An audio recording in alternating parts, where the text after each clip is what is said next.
মনটা ভারী হয়ে আসে, বুকের মধ্যে চাপা একটা কান্না, কারো সঙ্গে বলতে পারো না। রাতে ঘুম আসে না, অথচ কেউ জানেই না তুমি ভেতরে কতটা ভেঙে পড়েছ। এইটাই দুশ্চিন্তা, নিঃশব্দ এক কান্না। কিন্তু জানো কি, তোমার এই কান্না আল্লাহর কাছে সবচেয়ে গুরুত্বপূর্ণ একটা ডাক। আমরা যখন জীবনে কোনো কিছু টেনশন করি, ভবিষ্যৎ, রিজিক, সম্পর্ক, সম্মান, স্বাস্থ্য, আমরা মনে করি সব দায়িত্ব একা আমাদের কাঁধে, আর সেখান থেকেই শুরু হয় দুশ্চিন্তা। কিন্তু দুশ্চিন্তা আসলে কিসের নাম? দুশ্চিন্তা মানে হলো ভবিষ্যতের এমন কল্পনা করা যে এখনো ঘটেনি, কিন্তু ধরে নিচ্ছি খারাপ কিছুই হবে। এটা ভয়, এটা সন্দেহ, এটা হচ্ছে আল্লাহর উপর ভরসার অভাব।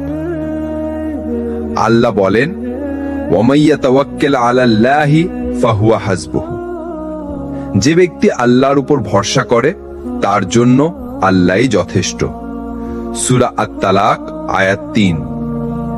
আমরা যখন ভাবি আমি কি পারবো, আমার যদি না হয়, আমার যদি রাস্তা না মেলে, তখন আল্লাহ বলে দেন, তুমি শুধু ভরসা করো, আমি যথেষ্ট। এই কথা শুনেও যদি আমাদের বুকের ব্যথা না কমে, তাহলে আমাদের ঈমান একটু নড়বড়ে হয়েছে, সেই জায়গাটা শক্ত করতে হবে। রাতে তোমার ঘুম আসে না, তুমি একা কাঁদো, মনে হয় তুমি অসফল। তুমি জানো না ঠিক এই মুহূর্তে আল্লাহ তোমার জন্য কি পরিকল্পনা করে রেখেছেন। হয়তো তুমি যে রিজিক নিয়ে চিন্তায়, সেটাই আল্লাহ বদলে দিবেন শান্তিময় জীবনে। হয়তো যেটাকে তুমি হারিয়েছ বলে মনে করছো, সেটাই তোমার জন্য ছিল দুশ্চিন্তা থেকে মুক্তি পাওয়ার রাস্তা। আজ থেকে একটা কাজ করো, দুশ্চিন্তা আসলেই চোখ বন্ধ করো, নিঃশ্বাস নাও আর বলো, হে আল্লাহ, আমি জানি না কি হবে, কিন্তু আমি জানি তুমি সব জানো। আমি তোমার উপর ভরসা করছি। এই বাক্যটাই তোমাকে ভেতরের অন্ধকার থেকে আলোর দিকে নিয়ে যাবে ইনশাআল্লাহ। তুমি ভাবছো, এই কষ্ট কেন, এই ব্যথা, এই একাকিত্ব, এই ভাঙন কেন এলো তোমার জীবনে? অথচ তুমি জানো না, তোমার দুঃখের ঠিক মাঝখানে কাজ করছে আল্লাহর সবচেয়ে রহমতময় প্ল্যান। কারণ যে জায়গায় বেশি ব্যথা, সেখানেই বেশি দরকার ছিল আল্লাহর স্পর্শ। তুমি হয়তো ভাবছো তোমার দুশ্চিন্তা বাড়ছে, কিন্তু আল্লাহর কাছে তুমি আরো বেশি করে ডাকা শুরু করেছো। তুমি এখন নামাজে চোখের পানি ফেলো, তুমি এখন রাতের অন্ধকারে দোয়া করো, তুমি এখন আর কাউকে নয়, আল্লাহকেই প্রথমে বলো। তুমি নিজেই কি খেয়াল করেছো না, এই কষ্ট তোমাকে আল্লাহর কাছেই ফিরিয়ে নিয়ে গেছে? এই কথাটি আল্লাহ কুরআনে বলেন, ইন্না মা'আল উসরি ইউসরান, নিশ্চয় কষ্টের সাথে আছে স্বস্তি। সূরা আল ইনশিরাহ আয়াত ৬। অনেকেই ভাবে কষ্ট শেষ হলে স্বস্তি আসে, কিন্তু আল্লাহ বলছেন সাথে সাথে রয়েছে। মানে তুমি যেখানে কাঁদছো, সেখানেই হয়তো তোমার সবচেয়ে বড় ঈমানের জাগরণ শুরু হচ্ছে। একজন মানুষ যখন নিজের সবচেয়ে আপন জনকে হারায়, সে ভাবে সবকিছু শেষ, কিন্তু সেই মুহূর্তেই সে সিজদা করতে শুরু করে, রাতের আকাশের দিকে তাকিয়ে দোয়া করে, এবং তার ভেতরের আত্মা বলে উঠে, আল্লাহ ছাড়া আর কেউ নেই আমার। এই উপলব্ধি তো হচ্ছে ঈমানের আসল আলো। কখনো কি ভেবেছো আল্লাহ কেন কষ্ট দেন? উত্তরটা কুরআনেই আছে, ওয়ানাবলুকুম বিশ-শাররি ওয়াল খাইরি ফিতনাতান। আর আমরা তোমাদের পরীক্ষা করি মন্দ এবং ভালো দিয়ে। সূরা আল আম্বিয়া আয়াত ৩৫। তুমি যেখানেই কষ্টে আছো, সেই জায়গাটাকেই আল্লাহ গড়ে তুলছেন তোমার ভবিষ্যতের শক্তিশালী প্ল্যাটফর্ম হিসেবে। আজ থেকে প্রতিবার যখন বুকের ভিতর চিন্তা ধাক্কা দেয়, বলো, হে আল্লাহ, আমি বুঝতে পারি না তুমি কি করছো, কিন্তু আমি জানি তুমি কখনো অন্যায় করো না। এই বিশ্বাসই তোমার চিন্তার জায়গায় প্রশান্তি নিয়ে আসবে ইনশাল্লাহ। যদি আল্লাহ তোমার রব হন, তবে তুমি ভয় পাও কেন? তুমি কি জানো তোমার দুশ্চিন্তার 90% এমন কিছু নিয়ে যা হয়তো কখনো ঘটবেই না, অথচ তুমি ভয় করো, তুমি কাঁদো, তুমি দ্বিধায় থাকো। অথচ তোমার প্রভু হচ্ছেন সেই আল্লাহ যিনি আকাশের তারা গুনতে পারেন এবং তোমার হৃদয়ের কান্নাও শোনেন। আমরা ভয় পাই মানুষের কথা শুনে, আমরা ভয় পাই যদি সফল না হই, আমরা ভয় পাই ভবিষ্যতের অজানা রাস্তা দেখে। কিন্তু কুরআন বারবার একটা কথাই বলে, তোমার ভয় থাকা উচিত একমাত্র আল্লাহকে, কারণ তিনিই একমাত্র নিয়ন্ত্রক। তাহলে যদি আল্লাহই আমাদের রব হন, যিনি আমাদের সৃষ্টি করেছেন, যিনি আমাদের ভালোবাসেন 70 জন মায়ের চেয়েও বেশি, তাহলে আমরা এই মানুষের ভয় পাই কেন? কুরআন, হাদিস ও দুশ্চিন্তার চিকিৎসা। আল্লাহ বলেছেন, আলাইসা আল্লাহু বিকাফিন আবদাহু, আল্লাহ কি তার বান্দার জন্য যথেষ্ট নন? সূরা জুমার আয়াত 36। এই আয়াত একবার হৃদয় দিয়ে পড়ো। আল্লাহ নিজেই প্রশ্ন করছেন, আমি কি তোমার জন্য যথেষ্ট নই? তোমার রিজিক, তোমার চাকরি, তোমার স্বাস্থ্য, তোমার সম্মান, তোমার সন্তানের ভবিষ্যৎ, সবকিছুর উত্তর আল্লাহর কাছে। তাহলে তুমি কিসের ভয় করো? যখন রাসূল সাল্লাল্লাহু আলাইহি ওয়াসাল্লাম এবং আবু বকর রাদিয়াল্লাহু আনহু গুহায় লুকিয়েছিলেন, সামনে কাফেরদের তলোয়ার, পিছনে পাহাড়, কোথাও পালানোর রাস্তা নেই, সেই ভয়ঙ্কর মুহূর্তে আবু বকর রাদিয়াল্লাহু আনহু বললেন, ইয়া রাসূলুল্লাহ, যদি ওরা আমাদের পায়ের নিচে তাকায় তাহলে আমাদের দেখে ফেলবে। রাসূল কি বললেন জানো? লা তাহজান, ইন্নাল্লাহা মা'ানা, চিন্তা করো না, নিশ্চয়ই আল্লাহ আমাদের সাথে আছেন। সূরা আত-তাওবা আয়াত 40। এই ছিল সাহসের আসল উৎস, আল্লাহর সাথে থাকা।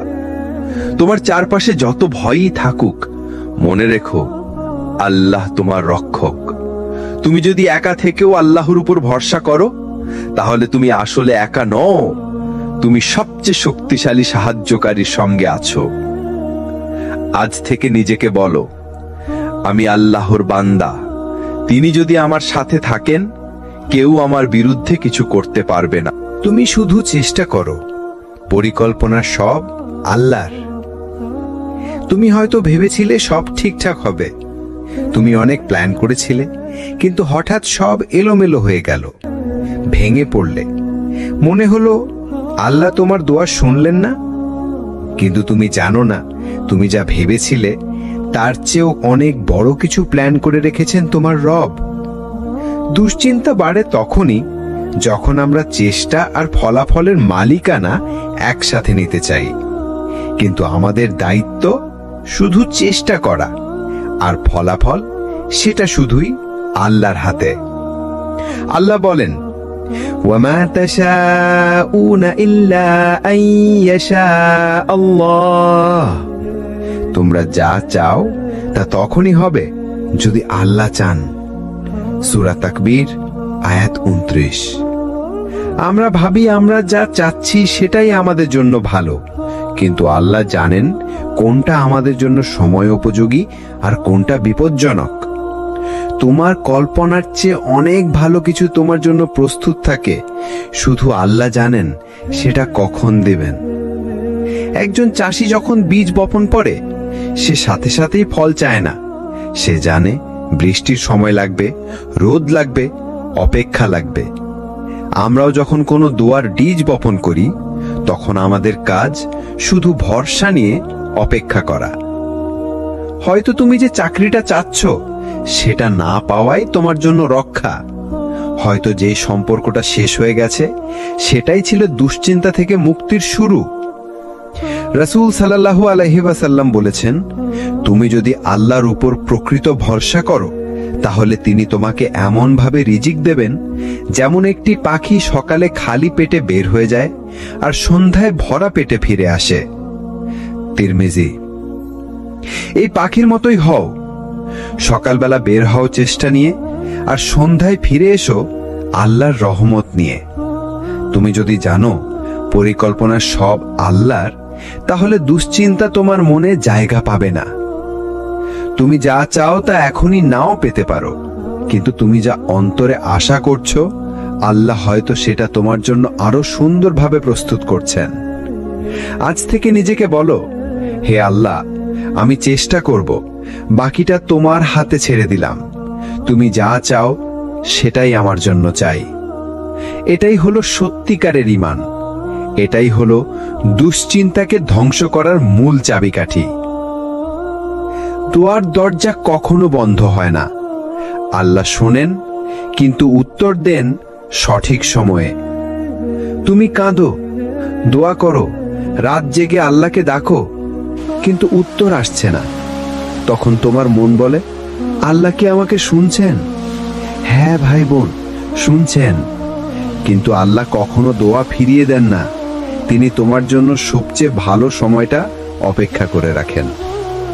দোয়া মানে শুধু চাওয়া নয়, দোয়া মানে হলো বিশ্বাস করা যে আমি আমার সমস্যাটা এমন এক হাতে দিয়ে এসেছি যিনি কখনো ভুল করেন না।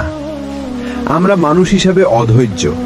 আমরা চাই আজ দোয়া করব আর কালই ফল পাব, কিন্তু আল্লাহ বলেন, উদউনি আস্তাজিব লাকুম, তোমরা আমাকে ডাকো, আমি সাড়া দেব। সূরা গাফির আয়াত 60। এখানে সাড়া দেব কথাটির মানে হলো আল্লাহ অবশ্যই উত্তর দেন, তবে সেই উত্তর হতে পারে 3 রকম। 1, হ্যাঁ এই মুহূর্তেই, না কারণ আমি তোমার জন্য এর চেয়েও ভালো কিছু রেখেছি। 3, আরো সময় নাও কারণ তোমার সময় এখনো আসেনি। দীপ্ত উদাহরণ নবীদের জীবনে দোয়ার ধৈর্য।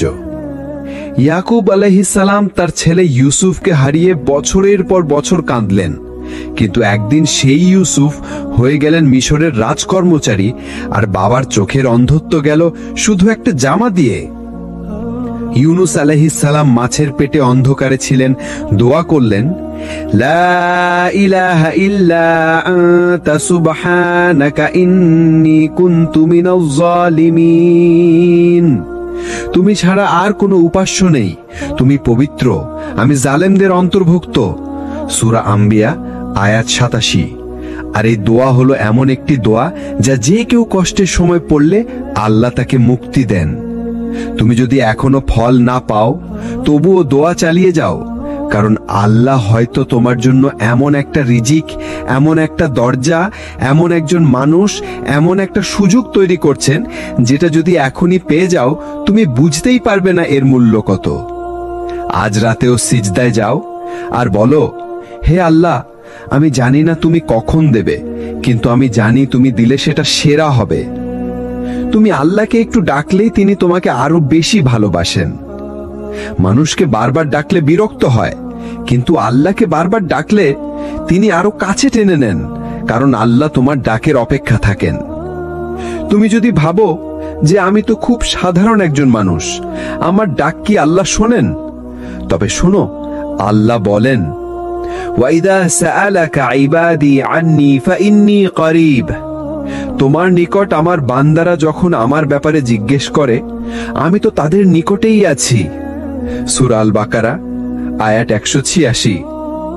তুমি যখন চুপচাপ বিছানায় শুয়ে চোখের পানি ফেলো, যখন কাউকে কিছু বলো না, শুধু মনে মনে ভাবো, হায় কেউ যদি বুঝতো, ঠিক সেই সময় আল্লাহ বুঝে ফেলেন, শুনে ফেলেন, জেনে ফেলেন। আর সবচেয়ে বিস্ময়কর ব্যাপার হলো, তুমি তাকে একবার ডাকলে তিনি তোমাকে বারবার উত্তর দেন। তুমি 1 ইঞ্চি এগোলে তিনি 1 হাত এগিয়ে আসেন। রাসূল সাল্লাল্লাহু আলাইহি ওয়াসাল্লাম বলেছেন, আল্লাহ বলেন, আমার বান্দা যদি আমাকে স্মরণ করে নিজের মনে, আমি তাকে স্মরণ করি আমার নিজের মাঝে। সে যদি আমাকে স্মরণ করে জনসমক্ষে, আমি তাকে স্মরণ করি আরো উত্তম সম্মানিত স্থানে। সহিহ বুখারী, সহিহ মুসলিম। তুমি যদি আল্লাহকে চুপচাপ মনে মনে ডাকো, তিনি তোমার নাম উচ্চারণ করেন ফেরেশতাদের মাঝে। কি চাও তুমি? এ দুনিয়ার মানুষের সস্তা প্রশংসা, নাকি সেই আল্লাহর দয়া যিনি চাইলেই তোমার জীবন, মন, ভাগ্য সব বদলে দিতে পারেন? তুমি হয়তো নিজেকে খুব একা মনে করো। তোমার জীবনে কেউ নেই যাকে মন খুলে বলতে পারো। তোমার ফেসবুক ফ্রেন্ড লিস্টে 1000 জন থাকলেও কেউ নেই পাশে বসে বলার মতো। কিন্তু তোমার রব আছে, যিনি তোমার মুখ না খুললেও তোমার চিন্তা বুঝে ফেলেন। সেই আল্লাহর দরজা কখনো বন্ধ হয় না। তিনি বিরক্ত হন না, তিনি উপেক্ষা করেন না। তুমি শুধু ডাক দাও, ইয়া রহমান, ইয়া রাহিম। তুমি দেখবে চোখের পানি কেমন প্রশান্তিতে রূপ নেয়। আজ রাতেই তাকে ডাকো, তাকে বলো, হে আল্লাহ, আমি জানি না তুমি আমাকে ভালোবাসো কিনা, কিন্তু আমি জানি আমি তোমাকে ছাড়া আর কাউকে চাই না। এই একটি কথাই আল্লাহর আরশ পর্যন্ত পৌঁছে যায়। সবকিছু বদলে যায় যখন তুমি আল্লাহকে সবকিছুর আগে রাখো। তুমি কত চিন্তায় ডুবে আছো, রিজিক, সম্পর্ক, ক্যারিয়ার, নাম, সম্মান, স্বাস্থ্য। কিন্তু ভাবো তো, এই সবকিছুর আগে তুমি যদি আল্লাহকে রাখো তাহলে কি হবে? তাহলে সবকিছুই বদলে যাবে। তোমার মন, জীবন, ভবিষ্যৎ, এমনকি তোমার দুশ্চিন্তার উৎসটাও। আমরা জীবনটাকে সাজাই দুনিয়ার হিসেব দিয়ে।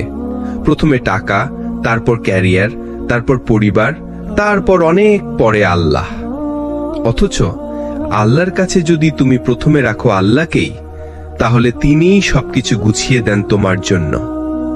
আল্লাহ বলেন, ওয়ামাইয়াত্তাকিল্লাহা ইয়াজআল লাহু মাখরাজা।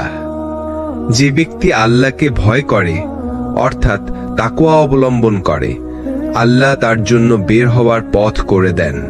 সূরা আত-তালাক আয়াত 2। তুমি যখন আল্লাহর জন্য হারাও, তিনিই তোমাকে ফেরত দেন অনেক বেশি। তুমি যখন আল্লাহর জন্য কাঁদো, তিনি তোমার চোখে প্রশান্তির পানি নামান। সবকিছু ঠিক তখনই বদলায় যখন তুমি আল্লাহর কাছে বলো, তুমি না দিলে আমি চাই না, তুমি চাইলে যা হারাই সেটাও চাই। কত মানুষ ছিল যারা দুনিয়াবী চিন্তায় ডুবেছিল, কিন্তু এক সিজদা বদলে দিল তাদের জীবন। তারা হালাল রিজিক বেছে নিল, হারাম ছাড়ল। তারা রাতের কিয়াম শুরু করল, দিনে বরকতের দরজা খুলে গেল। যেই মুহূর্তে তারা আল্লাহকে প্রথমে রাখল, ঠিক তখনই চিন্তা রূপ নিল আশায়, আর ভয় রূপ নিল সাহসে। রাসূল সাল্লাল্লাহু আলাইহি ওয়াসাল্লাম বলেছেন, যে ব্যক্তি দুনিয়াকে অগ্রাধিকার দেয়, আল্লাহ তার দারিদ্রতাকে তার চোখের সামনে স্থাপন করেন। আর যে ব্যক্তি আখিরাতকে অগ্রাধিকার দেয়, আল্লাহ তার চিন্তা দূর করে দেন। ইবনে মাজাহ হাদিস 4105। তুমি যদি বলো আল্লাহ আগে, দুনিয়া পরে, তাহলে দুনিয়া নিজে থেকেই তোমার পেছনে আসবে। আজ থেকে একটা সিদ্ধান্ত নাও, আল্লাহকে আগে রাখবো, দোয়া দিয়ে দিন শুরু করব, নামাজ দিয়ে জীবনের সময় ঠিক করব, আল্লাহর জন্য হাসব, কাঁদব, ছাড়ব, চাইব। কারণ সবকিছু বদলাতে শুরু করে যখন তুমি আল্লাহকে জীবনের কেন্দ্রবিন্দু বানাও। যে চিন্তা তোমাকে কাঁদায়, সেটাই তোমার জন্য রহমত হয়ে আসতে পারে। কখনো কখনো তুমি নিজেকে খুব একা অনুভব করো। তোমার চোখের পানি গড়িয়ে পড়ে, কিন্তু তোমার সামনে কেউ নেই। তুমি ভাবো, কেন এসব কষ্ট তোমার ভাগ্যে এলো? কিন্তু তুমি জানো না, তোমার এই কাঁদার জায়গা থেকেই আল্লাহ তোমাকে সেই রহমত দিয়ে যাবেন যেটা তুমি কখনো কল্পনাও করনি। দুশ্চিন্তা আসলে খুব সহজে আমাদের হৃদয়ে প্রবেশ করে যখন আমরা কিছু নিয়ে খুব বেশি চিন্তা করি। তবে আল্লাহ আমাদের জানিয়ে দেন, ইন্না মাআল উসরি ইউসরান।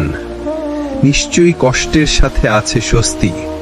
সূরা ইনশিরাহ আয়াত 6। তুমি হয়তো এখন যেসব কষ্টের মধ্য দিয়ে যাচ্ছ, এগুলো মনে হতে পারে এক সময় তোমার জীবন বদলে দেবে, কিন্তু আল্লাহ জানেন এই কষ্ট তোমাকে আরো শক্তিশালী করবে, আর ঠিক সেই মুহূর্তেই তিনি তোমাকে মুক্তি দেবেন। তোমার চোখের পানি কেবল কষ্টের আলামত নয়, এটা আল্লাহর দয়া পেতে তোমার জন্য তৈরি হওয়া। রাসূল সাল্লাল্লাহু আলাইহি ওয়াসাল্লাম বলেছেন, যে ব্যক্তি আল্লাহর পথে কোনো কষ্ট ভোগ করে, আল্লাহ তাকে এর চেয়ে উত্তম কিছু দিয়ে প্রতিস্থাপন করবেন। সহিহ মুসলিম। এটা মনে রেখো, কখনো কখনো আল্লাহ আমাদের কষ্ট দিয়ে পরীক্ষা করেন, যাতে আমরা আল্লাহকে আরো কাছে পাই। আমাদের মন ও হৃদয় খালি হয়ে যায়, আর তখনই আল্লাহ আমাদের পূর্ণতা দেন। আমাদের জীবনে যখন কিছু হারিয়ে যায়, তখন আমরা মনে করি আর কিছুই থাকবে না, কিন্তু সেই সময়ই আল্লাহ আমাদের জন্য একটি নতুন রাস্তা খুলে দেন, যা হয়তো আগের চেয়েও অনেক বেশি উত্তম। যেমন একজন ব্যক্তি যখন জীবনে একসময় সব হারিয়ে ফেলেন, তখন তার চোখের পানি হতে পারে আল্লাহর কাছে দোয়ার প্রথম সূচনা, আর পরবর্তীতে আল্লাহ তাকে এমন সাফল্য দান করেন যেটা সে কখনো কল্পনাও করেনি। আজ থেকে মনে রেখো, তোমার কষ্টের মধ্যেও আছে আল্লাহর দয়া। এই কষ্ট তোমাকে শুধু শক্তিশালী করবে না, তবে তোমার ঈমানকে আরো দৃঢ় করবে, আর আল্লাহ তোমার জন্য এমন কিছু পাঠাবেন যেটি তোমার হারানোর কষ্টের চেয়ে অনেক বেশি মূল্যবান। হে আল্লাহ, তুমি যেখান থেকে আমার কষ্ট আসতে দাও, তুমি সেই জায়গা থেকে আমাকে মুক্তি দিবে। যখন তোমার জীবনে আর কোনো রাস্তা দেখছে না, তখন সিজদার দরজা খোলা থাকে। তুমি চেষ্টা করছো, ডান দিকে যাও, দেখো তালা বন্ধ। বাম দিকে যাও, সেখানে অন্ধকার। সামনে যাও, দেয়াল ঠেলে দিচ্ছে তোমাকে পিছনে। তুমি অসহায়, তুমি একা। কিন্তু ঠিক তখনই তোমার মাথা নিচু হয়ে পড়ে, তোমার কপাল স্পর্শ করে মাটিকে, সিজদা শুরু হয়, আর খুলে যায় সেই দরজা যেটা কখনো বন্ধ হয় না, আল্লাহর দরজা। যখন পৃথিবী তোমার জন্য রাস্তা বন্ধ করে দেয়, আসমান তখন তোমার জন্য খুলে যায়। সিজদা হলো এমন একটি স্থান যেখানে তুমি সবচেয়ে বেশি অসহায় হয়ে পড়ো আর আল্লাহর সবচেয়ে বেশি নিকটে চলে যাও। রাসূল সাল্লাল্লাহু আলাইহি ওয়াসাল্লাম বলেছেন, সিজদার সময় বান্দা সবচেয়ে বেশি আল্লাহর নিকটে থাকে। সহিহ মুসলিম। তুমি যখন সিজদায় চোখের পানি ফেলে বলো, ইয়া আল্লাহ, আমি পারছি না, তখন আসমান কেঁপে ওঠে, কারণ তোমার ডাক আরশের মালিক শুনছেন। এক মা ছিলেন যার সন্তান হারিয়ে গিয়েছিল। তিনি রাস্তাঘাট, হাসপাতাল, প্রতিটি জায়গায় খুঁজে ফিরলেন, কিন্তু কোনো রাস্তা কাজে আসছিল না। শেষমেশ তিনি মসজিদের এক কোনায় গিয়ে সিজদায় পড়ে গেলেন। তিনি আল্লাহকে বললেন, হে আল্লাহ, আমি আর জানি না কি করব, তুমি ফেরাও আমার সন্তানকে। 3 ঘন্টার মাথায় একটি অচেনা নাম্বার থেকে ফোন আসে, সন্তানকে পাওয়া যায়। সিজদা খুলে দেয় সেই দরজা যেটা তোমার পরিকল্পনায় ছিল না, কারণ এটা আল্লাহর পরিকল্পনা। আমরা অনেকেই দুশ্চিন্তায় ভেঙে পড়ি, মাথায় হাত দিয়ে বসে থাকি, ঘন্টার পর ঘন্টা স্ক্রোল করি, মানুষকে ফোন দেই, চিন্তা করি। কিন্তু কজন আছি আমরা যারা সেই সময় সিজদায় পড়ে যাই? সিজদা মানে নিজেকে সম্পূর্ণ ভেঙে দেওয়া আর আল্লাহকে নিজের সবটা দিয়ে ডাকা। তুমি যদি জানতে আল্লাহ তোমার কাঁদা কণ্ঠ শুনে কিভাবে আসমান কেঁপিয়ে দিতে পারেন। তুমি হয়তো জানো না কোন দোয়াটা তোমার জন্য জীবন বদলে দেবে, কিন্তু আল্লাহ জানেন সেই দোয়া কোন সিজদায় ছিল। তাই যখন সব রাস্তাই বন্ধ হয়ে যায়, সিজদার মাটির ওপর পড়ে যাও, সেই মাটি থেকে তুমি উঠে দাঁড়াবে আল্লাহর রহমত নিয়ে, আর সেই সিজদাই হয়ে যাবে তোমার গল্পের মোড় ঘুরানোর জায়গা। হে আল্লাহ, আমাকে এমন জায়গা দাও যেখানে সিজদা করেই আমি সব কষ্ট ভুলে যেতে পারি। এই ছিল আমাদের শেষ পর্ব, তবে দুশ্চিন্তার পথটা এখানেই শেষ নয়। নতুন সিরিজ নিয়ে আসছি ইনশাআল্লাহ, আরো গভীর, আরো হৃদয় ছোঁয়া আলোচনার মাধ্যমে। এই ধরনের আরো ভিডিও পেতে চাইলে সাবস্ক্রাইব করুন সিরাত আল তাকওয়া চ্যানেল। ভিডিওটি যদি ভালো লেগে থাকে তবে লাইক করুন, আপনার অনুভূতি কমেন্টে জানান এবং প্রিয়জনদের সাথে শেয়ার করতে ভুলবেন না।